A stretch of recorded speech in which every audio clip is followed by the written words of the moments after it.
Hello, welcome to Life in the Pig Row, and today we're dealing with fruit trees, and a common question I often get asked is, how do you prune them? Well, today we're going to look at cardon apples and how to prune cardon apples, and this holds true for pears as well.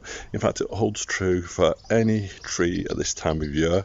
We're looking at summer pruning, and when we prune in summer, we prune for shape, okay? We don't prune to generate new growth. We do that in winter. You can see that in one of our videos on this channel. Just search for winter pruning and you'll find it. If not, if I can, I'll pop the link below in the description. So here's our cardon apple. It's several years old now. As you can see, this is all this year's growth, and we need to take that right back, and I'm going to show you how to do that now. You want a pair of sharp, clean secateurs. Don't be afraid to bleach them and then wash them off. That's to stop the transmission of disease. So if we go in now, and you can see, if we go right down here, you can see there's the old growth there on the wood, and there's the new growth. And it's really simple. You go one up, and off it goes. And there you are. You should be able to see it now. You have, pop in. You can see it. You'll have a little stubby spur.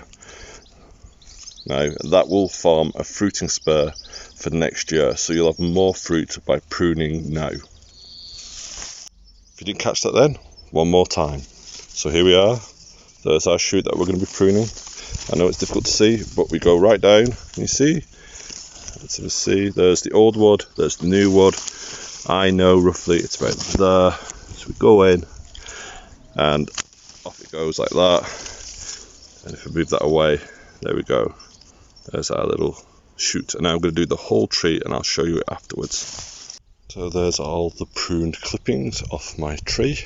I'm going to compost them.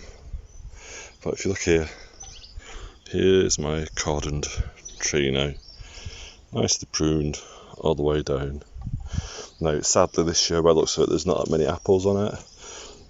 I think this is largely down to a very cold spring.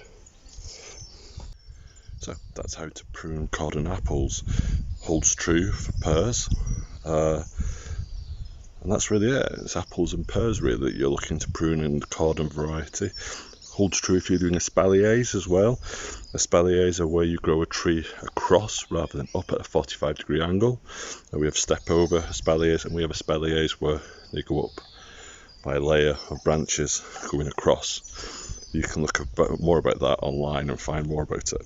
So until next time, don't forget to like and subscribe. Bye bye.